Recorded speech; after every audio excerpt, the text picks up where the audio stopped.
Alright, what's going on, guys? gdoggcasey here, bringing you a hopeful start at a new series. This is going to be Dark Souls 2 Scholar of the First Sin. I realize it's quite ambitious of a series because it's a pretty difficult game, but I've been playing through on my own time. Excuse me, I've been playing through on my own time, and I found a build that's actually making the game pretty easy, and I wanted to showcase that to you guys in this playthrough. I'll talk more about the build. It's definitely not my own creation. I'll talk a bit more about it as we get through. But I just wanted to do a little bit of an intro here and show you guys what's up. I'm going to start the cutscene as soon as I actually get started here. And yeah, we'll jump right into it. I think Dark Souls 2 Scholar of the First Sin is an amazing game. I've been playing it a lot lately, and that's why I'm kind of excited to do a video series and show you guys what it's all about. So let's go ahead and click New Game and jump right into it.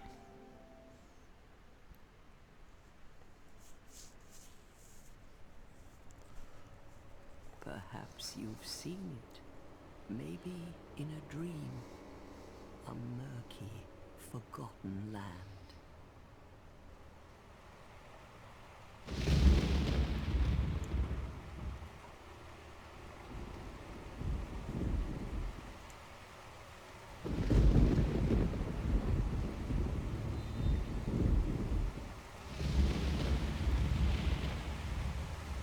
A place where souls may mend your ailing mind.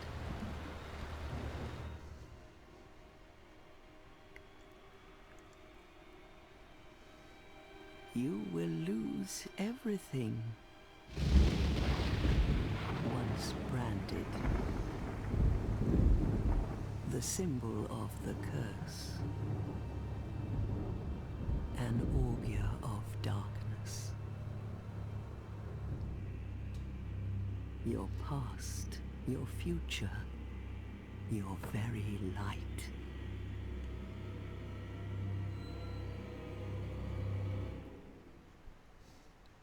None will have meaning, and you won't even care. By then, you'll be something other than human. A thing that feeds on souls, a hollow.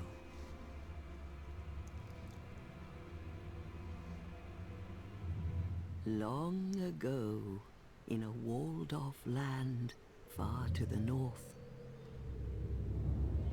a great king built a great kingdom. I believe they called it Drang Lake. Perhaps you're familiar. No, how could you be? But one day, you will stand before its decrepit gate without really knowing why.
Like a moth drawn to a flame, your wings will burn in anguish, time after time.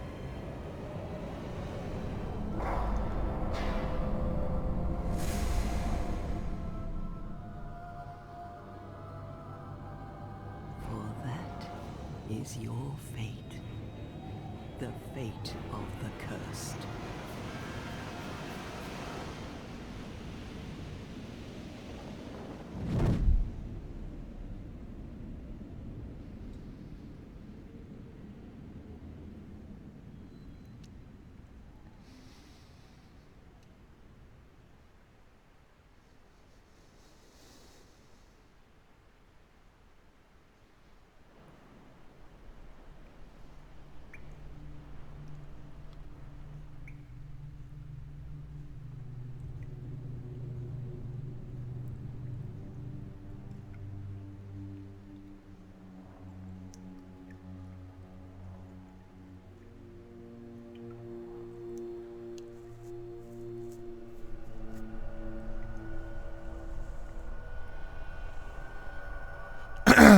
Alright, so here we go. Dark Souls 2, Scholar of the First Sin. This game is a lot of fun. Oh, look at all the other people. Wait a minute. Maybe that's a new Game Plus person? That would be my only guess. As why he has a shield and a weapon already. Could be. So yeah, couple disclaimers here. While I'm recording this video, I literally woke up like 10-15 minutes ago. I had to get up nice and early in order for me to have time to record this video in a opportune setting. So if you can hear it in my voice, and I apologize for that, I'm a little bit sniffly, a little bit coffee still because I haven't had my coffee yet. And that also being said, my coffee's sitting right beside me, so I might take some seconds to sip from that as we sort of wander the beginning area here. I don't think these guys will attack you unless you attack them. They just kind of run around.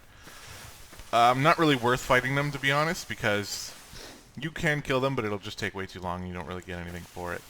Just exploring a little bit. I know the rusted coin is over there on the right side, so I picked that up. And there's a little bit more exploring you can do.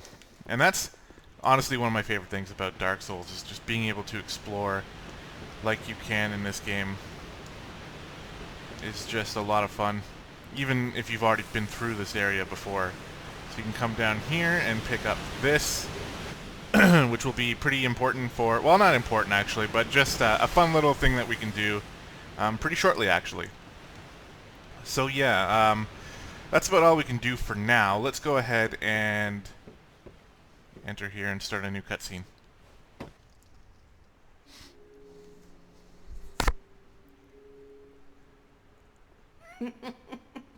What seems to be the ruckus? Oh my, your face. The face of the curse. It's an undead. An undead has come to play. They all end up here. All the ones like you. You spoke to that kind old dear, didn't you?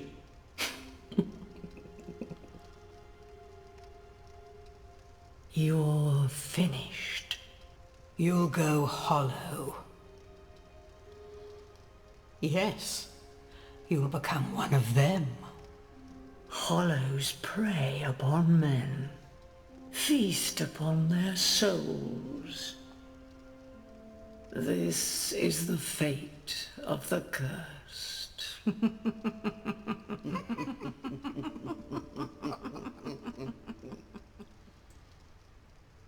What is your name?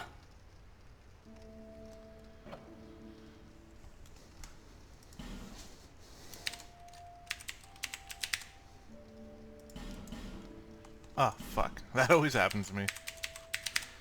We're gonna be Wolfgar. I'll talk about that in a little bit. Holy shit, are you serious? I can tell it's been a while since I've... Okay.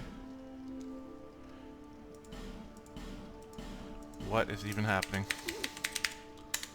There. Okay. There. Jesus. Having difficulty already. At least you know your own name. Here's your reward for sharing. It's a human effigy. Take a closer look. Who do you think it's supposed to be? Think back, deep into your past. Yes, it's an effigy of you.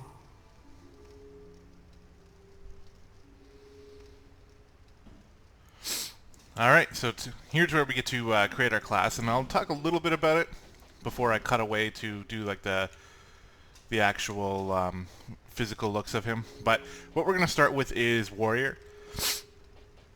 Basically just because we get a nice boost to strength and dexterity early on, and that's really what we're going for. The Swordsman has a really nice dexterity boost at the start, and if you're wondering where I'm talking about, down here in the bottom left, or bottom right, sorry, you got strength and then dexterity. adaptability, intelligence, faith, attunement, vitality, endurance, vigor, and level. So yeah, we're looking to start with a character that's got nice high strength and dexterity to start with, because we are going to be going for a melee build. So we're going to take the warrior, and for the gift, we're going to take the petrified something. Just give us a little bit more fun. A lot of these aren't very useful, like the life ring. It's like the smallest amount of hit points you get, and you won't be using it in your final build. Human effigy is nice, but it's like a consumable, so as soon as you use it, it's gone. The healing wares. Oh, you start off with a bunch of life gems. It's kind of alright, but you don't need it. Homer Bone, same thing, don't need it. See, the Tree of Giants is pretty cool. It's going to allow you to... I believe this is what makes the enemies attack invaders. I could be wrong about that, but I think that's what it is. Bonfire Aesthetic is something that a lot of people might take because it makes the area around you much harder. Basically, it makes it like New Game Plus. So if you burn a Bonfire Aesthetic at a specific bonfire, then all the enemies around that bonfire will become tougher. So yeah. And then Petrified Something, which is what we're going to take, is basically useless except that we can use it in a trade. So we're going to be taking that. Alright, so I'm going to cut away now for a couple minutes while I create the looks of this guy, and I'll be right back to you. Alright, so here he is. This is Wolfgar. I'll give you a little bit of a background on why I chose the name. It's not going to fit perfectly, but it's, you know, it's the reason, it's what I came up with, so there you have it. Get a little bit closer look at his face here. He's got like the blonde hair, blue eyes, and he's a beast of a man. He's as big as I can make him. Wolfgar is a character from the Drizzt series, which is a series that I've loved for years now. He is like a huge barbarian type character. Give you a little bit of a hint on the build we're going for, although it's not going to be just a strength build, it's actually going to be a quality build, which is something I was new to until I tried it on a previous character, and I really liked it. So yeah, but for the most part, he will be running around like a strength character once we get around to the mid game. Yeah, so he's a huge barbarian type dude from the Drizzt series that I really like. And yeah, so there we have it. There is Wolfgar, and let's get into it. This is my true self. All people come here for the same reason. To break the curse. You're no different, I should think. Doesn't stand a chance. Well, you never know.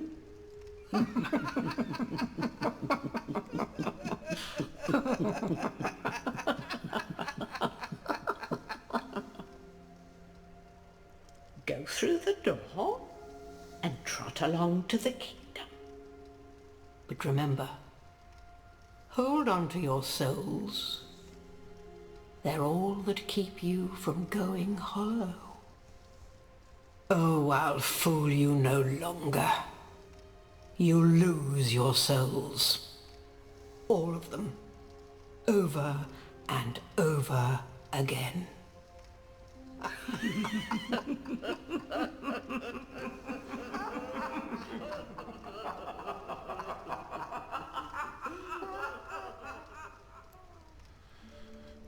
Wow, no faith. Alright, here we go.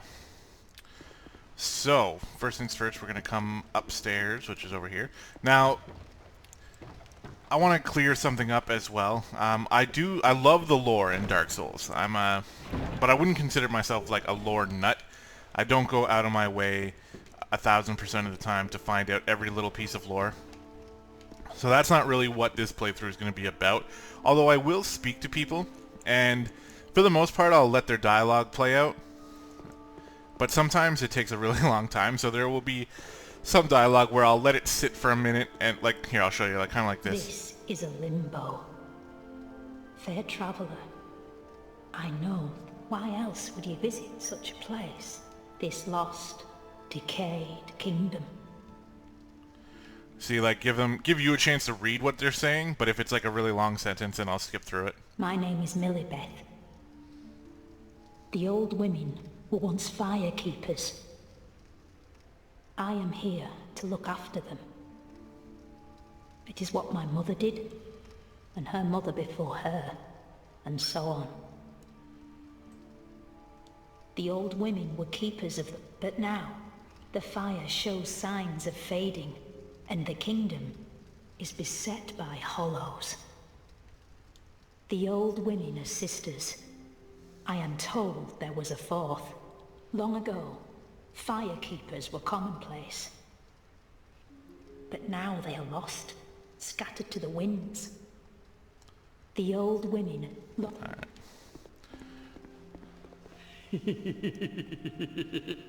Wow, rude. You must go on a journey without rest. Well, I suppose, if you find yourself at an... But if your will is yet unbroken, then you may return here to start again. With a clean slate. So this lady, you'll get an item later on in the game that will allow you to respec your character and change all your stats around. She's the one you speak to do that. Wow, all they do is laugh. Okay, we're gonna attempt something here. This has gone well for me and horribly for me in the past, but... Oh, wrong way. Silly me. But yeah, over here, there is something we can get nice and early that's going to be very helpful. And you guys, if you've seen anyone play this game, you probably already know about it.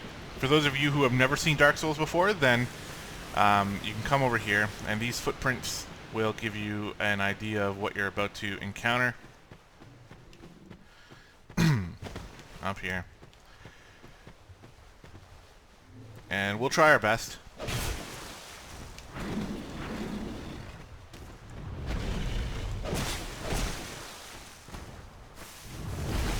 He's not that difficult, but the thing is, if you screw up like one time, you could end up being dead, so you don't want to go directly behind him because he will fall on you like that.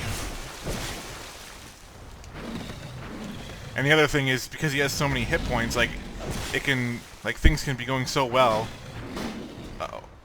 Uh-oh. Okay. And then you screw up one time and it's all over, so.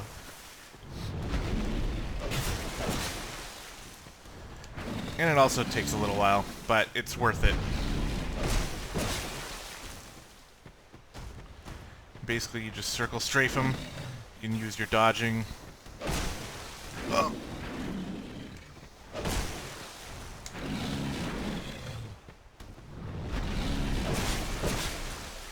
There we go. Going pretty well. I've been playing the past few days quite a few hours a day, so I guess I can say I'm still kind of in the zone. Oh shit, that was close. I don't like that animation. It doesn't give you a lot of time to retaliate.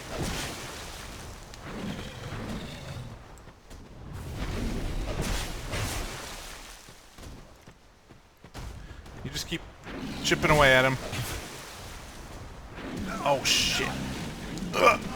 Oh fuck. Alright. Life gem up. Might have got lucky there because of the fact that we're a warrior. The shield actually kind of works against this guy. Not as well as you would really hope, but it's better than not having your shield raised, which is why I'm keeping it raised. There we go. He has one attack that I think he did once earlier that I dodged, where it's basically a one-hit KO, so you gotta be really careful not to get hit by that. Is he gonna do it here? No. Alright. Lights out for you. There we go, we did it. Okay, good. Sometimes I get nervous, and we get the stone ring. So, the stone ring basically additional reduction of enemy poise, which when you strike someone, there is sort of like a poise counter. And what that means is if the enemy has a lot of poise, if you hit them and they're in the middle of an attack, they can still hit you through it. They'll take the damage still, but they will also get their attack off. So if you lower their poise, then you can kind of stun lock them a little bit, basically. And it can be very helpful. especially early on in the game, especially for new players who, you know, find themselves in a lot of borderline situations where like 2 hits go off at the same time, that type of thing. So here's our first bonfire. Might as well rest at it so that we can, in case we die, we'll come back here instead of the complete beginning of the game.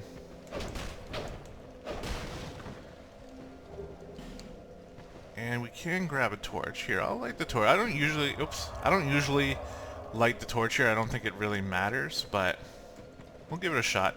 I'm not going to need my shield. So you can toggle towards your options. And instead of resting at the bonfire, you can light your torch. You can only do this where there is already fire.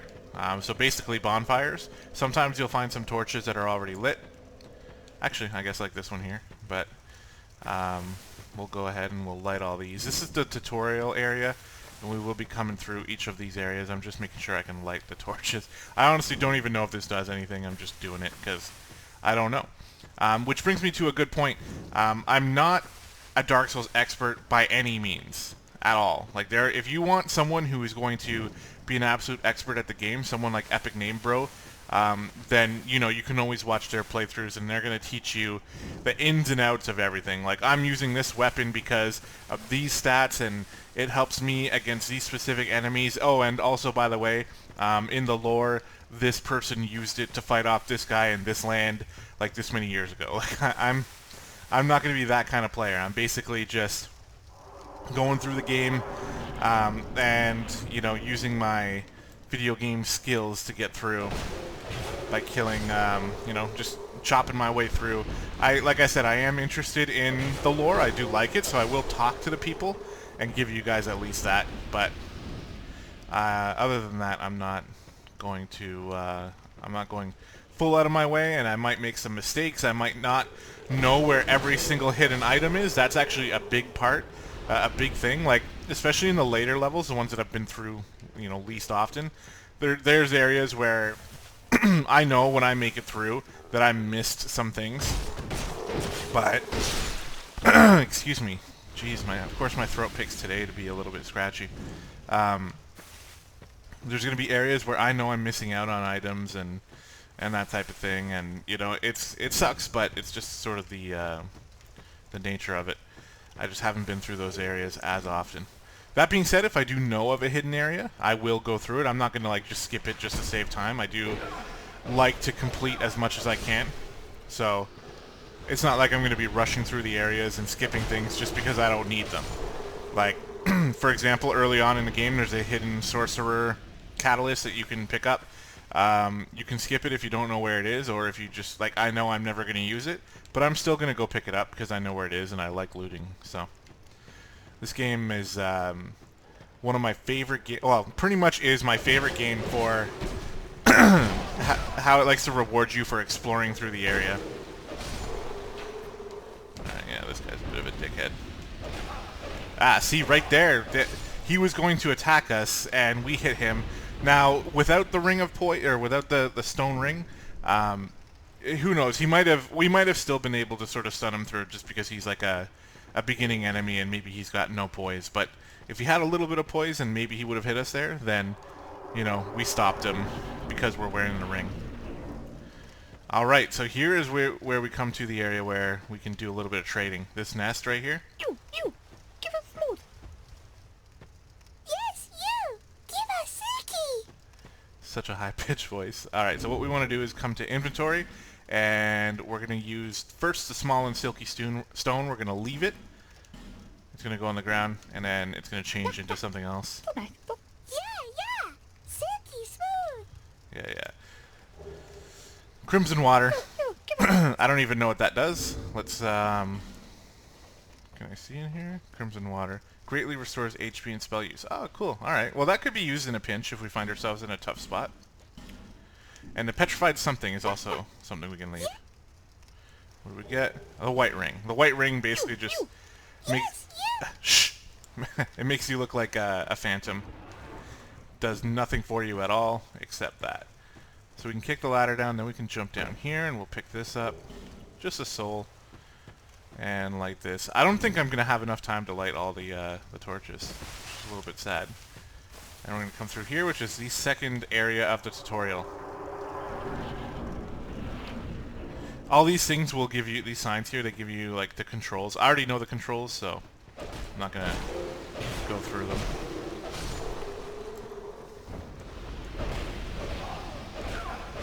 There we go. Light this torch. Actually, you know what? I probably won't be able to light them all anyway, especially if there's some torches hidden in that area that's locked off to us right now. That's okay. We don't need our shield, and the torch makes things a little bit easier to see.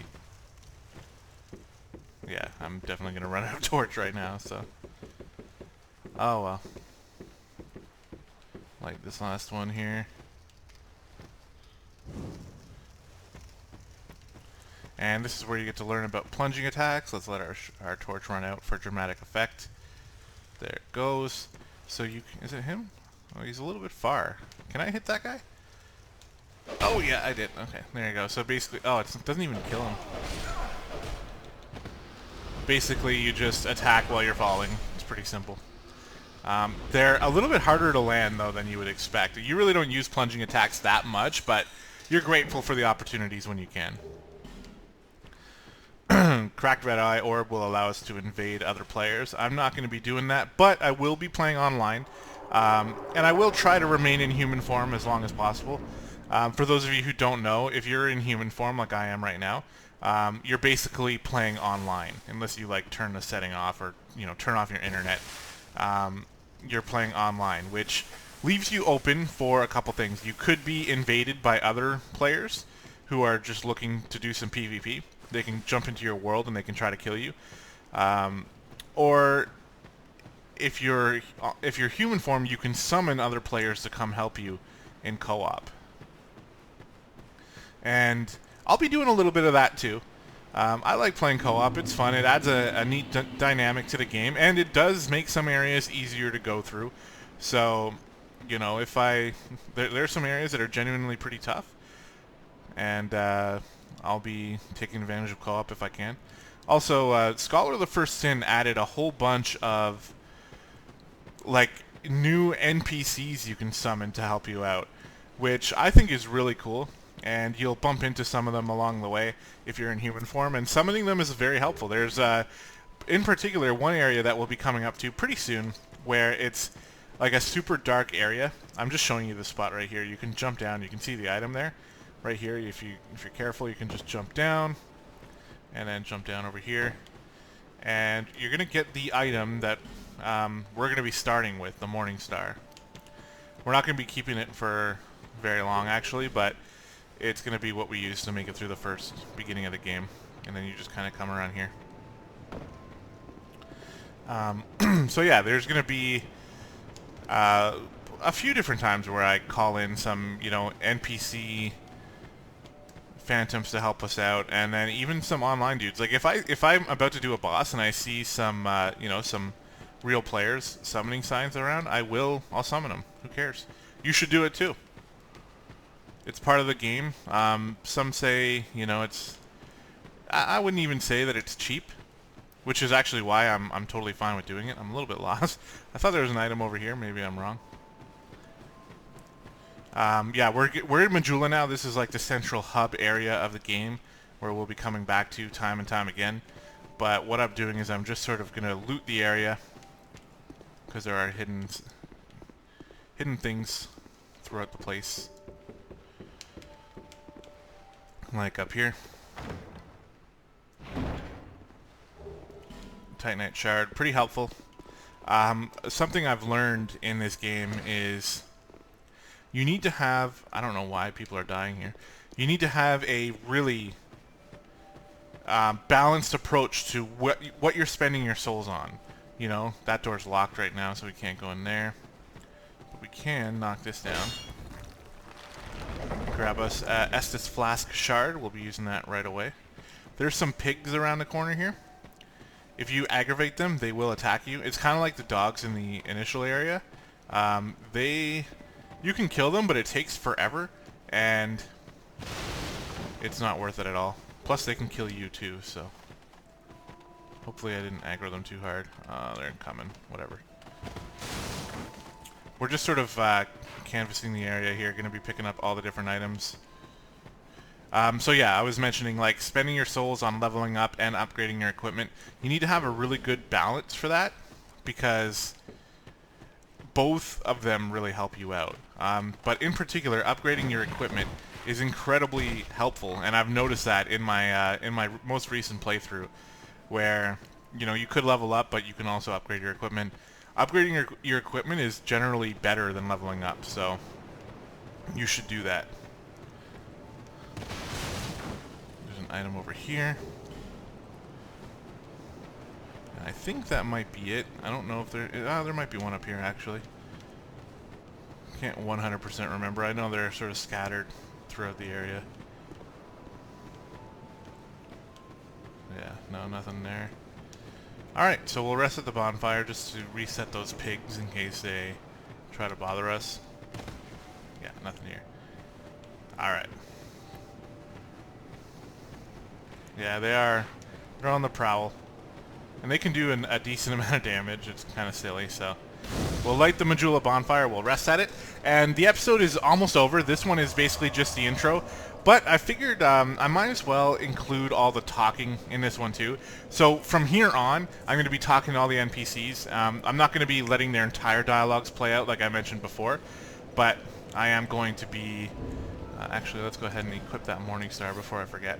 I am going to exhaust all their options, so if you're interested in seeing what they have to say, then stick around. Otherwise, it's going to be about probably 10 minutes of just NPCs talking, so in that case, if you're not interested in that, then I'll see you in the next video. But let's go ahead and get through this. Are you the next monarch, or merely a pawn of fate? Bearer of the curse, I will remain by your side till this frail hope shatters. Take this with you. May it ease your journey. Go on and see the king. He who made Drangleic what it once was. He who peered at the essence of the soul. King Vendrick. Yeah, so she actually gave us our Estus Flask Shard. We only get one right now. We'll put the human effigies and the life gems. Homer Bones. Yeah, that seems about good. So yeah, we can heal up with that. Also now we can level up through Bearer her. of the curse, for misery will lead you to greater, stronger souls. You will never meet the king with a soul so frail and pallid. Seek those whose names are unutterable. The four endowed with immense souls. Their souls will serve as beacons. Once you have found them, return here to me, so that hope will not fade away. Is that a shard you found? Here, let me see it, so that I may help you to see light, to see hope, however faint it might be. So cryptic. Yeah, so we can upgrade our Estus here by giving her a shard. And every shard you find allows you to basically use your Estus Flask one more time. So before we only had one, well now we have two because we gave her that. Bearer of the seek, lest this... So basically what she's talking about is there are four massive souls, well-endowed souls, if you will, or beings with well-endowed souls. And what that means, like, we need to go see them and kill them. And basically, I don't know, what's the word? I just had the word. We're basically going to take in their soul and make our soul stronger, which is essentially what leveling up is, right? When you level up, you spend your souls on these in order to allow you to be stronger. So I hear a lot of noise over there. I think my cats are like getting into something. I don't really care that much about what it is, but if you hear that, then that's what that is. So yeah, we need to go find those massive souls and kill them basically and take them into us. And then we might be considered powerful enough to see the King Vendrick, which is basically our goal, I think, throughout this whole game, is to just go see the King Vendrick, who's the king of this land that is like falling apart in every single aspect of the game. So yeah. Alright, so let's see if she has anything more to say. Over the hill and past the forest is the king's castle, where a man peered straight into the essence of the soul. But whatever came of it, Those who come to Drang Lake seeking salvation soon lose hope and turn hollow. It happens to them all, sooner or later. That Blue Knight at the base of the tower, his spirit is already broken, although he does offer sound advice. Perhaps he is a foreshadowing of your own future. Wow. That tiny thing inside the ruins, an ancient being that will mock your very existence. She imparts sound wisdom, provided you find her on a good day. Yeah, we'll talk to that person she's talking The about. sign you bear will drain your very souls, and without souls, you will turn hollow. Stay strong. Do not lose hope, even when you have precious little time. For when the undead dies, it is never truly dead, but only one step closer to hollowing. Not all undead are hollows, but all hollows were once undead. If you find an Estus shard, bring it to me, so that I may ease your burden. Over the hill and past the forest is the... Okay. Those who come... Alright, she's... Hey, stop it! Stop it! Jesus. She's really chatty, but she gives you some pretty good advice, although it's really cryptic and it's hard to really understand unless you've already kind of played. She did mention something that we have in our inventory called, well, that sign you bear is the dark sign, and you can use it. It'll return you to the last bonfire, pretty much just like a homeward bone, except it's going to eat all your souls. So, I never used it once. I think there's one reason why you'd want to use it, but we'll get to that later. And basically everybody who is in this land, as far as I know, is undead. Even though you don't look undead, you are undead, because if you die, you come back as a hollow. Although, maybe that's not true, because when you kill some NPCs, they don't come back, so who knows if that's really true, but at least we are undead. And she was talking about this warrior here. You're undead, aren't you? You have that distinct scent. This is Majula. It is a kind of settlement. A place where life is almost normal. And in Drang Lake these days, there are very few places like that. Yeah, this guy has a ton to say, so I'm going to speed through it a little bit quicker. I am Solden. You probably heard that it was possible to break the curse here. Well, that's not true at all. There's nothing here for you. Do you know much about souls? Even I'm not certain, but I'm told that the soul is the essence of life itself. Anything living, sentient or not, what we call the curse, is trick. Do you see what that means? To be alive, to walk this, we undead will never die. And that's quite a predicament, really. There are 4 beings in this land with giant souls, and wherever you go from here, you'll sooner or later come up against them. Each has a powerful soul. If that frightens you, then you ought to just give up right now. Do you ever cry out for help? The journey of an undead is long and treacherous. You'll face invaders from... If you need help, why not? When you face danger, the Blue Sentinels will come. Protection is yours, if you wish. We're not going to join the Way of the Blue. I think it's a really cool idea. I've joined them in the past, though, and it seems to never work. You have to wear their ring, and when you're wearing their ring, if you get invaded by an enemy, like a real-life player, then what's supposed to happen is someone who is a Blue Sentinel will be summoned to help you out. But they also have to be wearing their ring, and I've never seen it happen. I think it's a really cool idea, though, and if you are... if you hate getting invaded and you want to sort of gank the invader, then you can do this, and if it works, it'll summon another real player to come help you, so you can 2v1 that person, which, like I said, I really like the idea, but we're not going to do it. I'm not too worried about it. I see. Then you'll have to brave this treacherous journey on your own. If you ever require help, I will stay here. Do you feel lonely? It suits me just fine. It will grow on you, this place. Alright, we'll learn the gesture. And he's got more to say. Now, basically, from here, he sort of gives you hints on which ways you can go, either towards the forest or towards the Tower of Flame. So we'll hear what he has to say. Do you see the way beyond the bonfire? There was once a great fort. But little, you may just find something there, but don't venture too far inside. Hade's Tower of Flame lies beyond the far gate. In the cathedral, the Apostles of Blue gather, but the road leading there is perilous. The gate is rigged with some contraption, but how it works, I just don't know. Have you seen that pit, that gaping hole in the earth? I don't know what it's like down below, but besides, you'll never make it down. The flame you see there is a bonfire.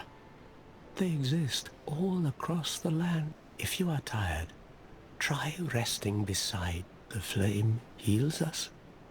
Long ago, a woman called she kept the flame lit, and I wonder where the firekeepers went. Did you notice any letters on the ground? These are messages that have jumped in Drang Lake. The flow of time is convoluted. Poignant wishes, dashed dreams. If your will to soldier on falters, you may notice symbols that appear. These are summon signatures. If you fear hollows. Do you see the... Okay, there we go, finally. Hades. Yeah, that he has a lot to say, and you can sit there and listen to all of it. Basically, he just gives you some hints on what to do at the start. He tells you what these messages are, messages left from other players. You can also find the sort of the lighter color, like white and yellow ones, where you can summon people to come in and join you. And yeah, he's very, very chatty. So this guy a little bit less so. Who are you? Oh, it doesn't matter. Just help me open this door. I packed my tools in here, seeing it was vacant. But now somebody's gone and locked the door. It is locked. I'm a blacksmith. Bring me that key. Chop chop. Alright. I won't make the, yeah, for real. I won't make the obvious joke here about how you can easily just climb through, but whatever. So, in order for us to make use of that blacksmith, which we will be doing a lot of, you need to unlock the door. We can't do that right now.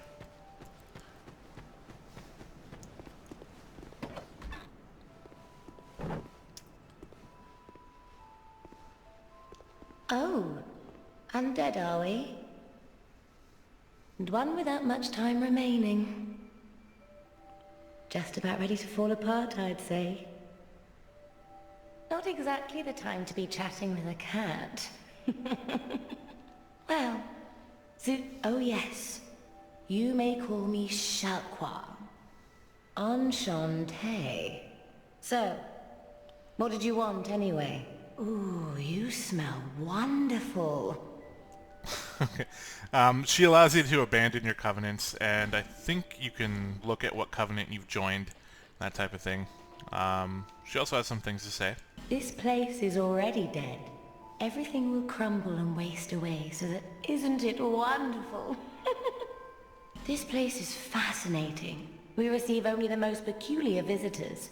It's enough to keep even a cat amused. Are you going to see the old ones? Those four who have grown so incredibly ancient. They must have sprouted quite a thick coat of moss by now. For heaven's sake. No one even knows their names anymore. Imagine that. Yes. Nothing like yourself, for you have a most pleasant scent. Have you made friends with the man by the sea? He's lost everything. Absolutely everything. The only thing he's good for now is a few tidbits on covenants. Covenants are a type of, well, contract, you might say. You give something to gain something. It might be just the thing you need. Did you see that oddly formed rock behind here? Long ago they called it Victor's Stone, as I recall. If you wish to face greater challenges, speak to the rock. Although, you'd just as well not. This place is already dead. Everything will crumble and isn't... Yeah, she's pretty funny. I like her as a character. It's funny how she's like a cat and she loves death and destruction like everybody says cats do, so it's pretty funny. We can buy some items from her. These items are pretty interesting. This is a cool one. Absorb HP from each defeated foe. Reduces damage from falling. This is an important one. Red Eye Ring. Easier to be detected by enemies. It's almost like a tanking ring. I've heard that it's a little bit faulty. I don't know. Maybe in Scholar of the First Sin it works a little bit better. It's so when you are like when you're doing co-op and that type of thing, if you're like a tank build, you can actually use this ring to help you tank, like help you gain threat, that type of thing. The name engraved ring is useful for when you want to play with other like specific people. You choose a god and you get your buddy to choose the same god, so then that way you have an easier time to detect their summon sign. Because you can't always find their summon sign. It's a little bit weird. And the Ring of Whispers can hear the voices of foes. And then she sells some things here that we don't really care too much about. Nothing suited you. Well, that's dismaying. Anyway, yeah. So that's Shalquar. We have, I think, just one more person to speak with before we can end this episode.